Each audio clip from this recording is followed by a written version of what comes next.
জানি রিভিউ দেরিতে আসছে, তবুও দেখো, আমি বলছি ভালো লাগবে। হ্যাঁ, অমর সঙ্গী। আরে না না, প্রসেনজিৎ চট্টোপাধ্যায়ের কথা বলছি না। অমর সঙ্গী নতুন সিনেমা আসছে, বিক্রম চ্যাটার্জি আর সোহিনী। ভাই, সোহিনী মারধার কাটারি অ্যাক্ট্রেস, তার সঙ্গে বিক্রম চ্যাটার্জি। কমার্শিয়াল সিনেমা, সিরিয়াল থেকে শুরু করে আর্ট ফিল্ম, ওয়েব সিরিজ, সব জায়গায় নিজের ঝান্ডা পুঁতেছে বিক্রম চ্যাটার্জি। এবার বিক্রম চ্যাটার্জির অভিনয় পরে বলছি, আগে সিনেমার কনসেপ্টটা শোনো। ভূতের সঙ্গে প্রেম মানে হবে নাই বা কেন? যেভাবে হচ্ছে দিনকাল বাড়ছে, মানুষের প্রতি ভরসা উঠে যাচ্ছে, ভূতের প্রতি চলে যাচ্ছে।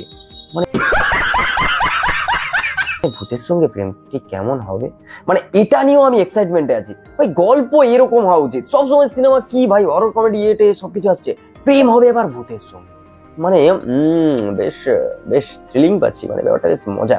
তবে এরকম গল্প আমি দেখেছি ঋত্বিক চক্রবর্তীর মুভি, এবার এরকম সিনেমা দেখেছি, আগেও দেখেছি, কিন্তু এটা কেমন হয় এটা এক্সাইটমেন্ট আছে। কেন বলতো, দুজন হচ্ছে ভালো একটা ঠিক আছে।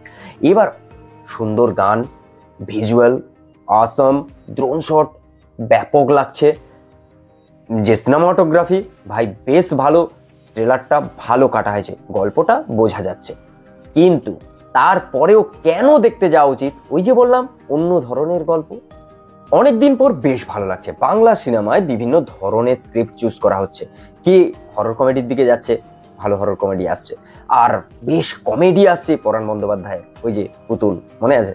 এইবার মারধার ক্যাটাগরির মাস কমার্শিয়াল মুভি খাদান, বুঝতে পারছো? আর তারপর জীবন কাহিনীমূলক হচ্ছে সুন্দর গল্পের ওপর স্টোরি, বিনোদিনী সিনেমা হলে চলছে।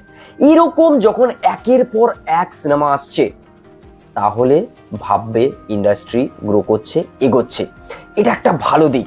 কিন্তু এই সিনেমাটা আমার এত এক্সাইটমেন্ট লাগছে তার কারণ ওই যে বললাম, মানুষের সঙ্গে ভূতের প্রেম, মানে ওই আর কি, সরস্বতী পুজোর সামনে আছে, প্রেমটা জমি হবে।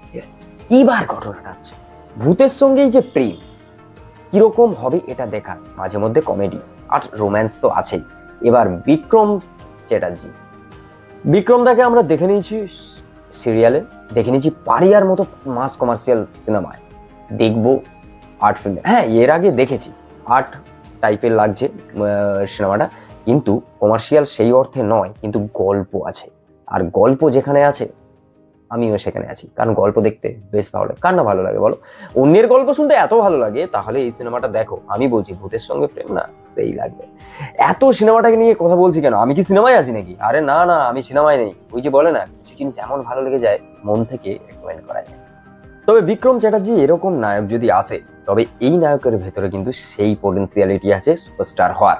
কিন্তু বাংলা সিনেমা তো, যেখানে অঙ্কুশ এত হিট দেওয়ার পরও সুপারস্টার হতে পারেনি, এখানে হয় একটু চাপ আছে, বলা যায় না, বুঝলে তো? এখানে পরোটাওয়ালা মাটি থেকে ওপরে উঠে যায়, এখানে ঘুগনিওয়ালাও উঠে যায়, এখানে স্টেশনে গান করার লোক মুম্বাইতে গিয়েও গান করতে পারে, কিন্তু ভালো অ্যাক্টর, ভালো অ্যাক্ট্রেস নিজের জায়গা পায় না, এটাই সমস্যা। দেখার কেমন হয় সিনেমাটা হলে অবশ্যই দেখে এসে তোমাদের ফুল রিভিউ দেব, কারণ সিনেমাটা তো দেখতে হবে। তো চলো, দেখাচ্ছে নেক্সট ভিডিও, ততক্ষণের জন্য বাই। যাও যাও যাও, সিনেমা দেখো, অনেকগুলো সিনেমা এসছে, সিনেমা হলে চলছে, বিনোদিনীটা একবার দেখতে পারো। চলো ভাই, দেখাচ্ছে নেক্সট ভিডিও।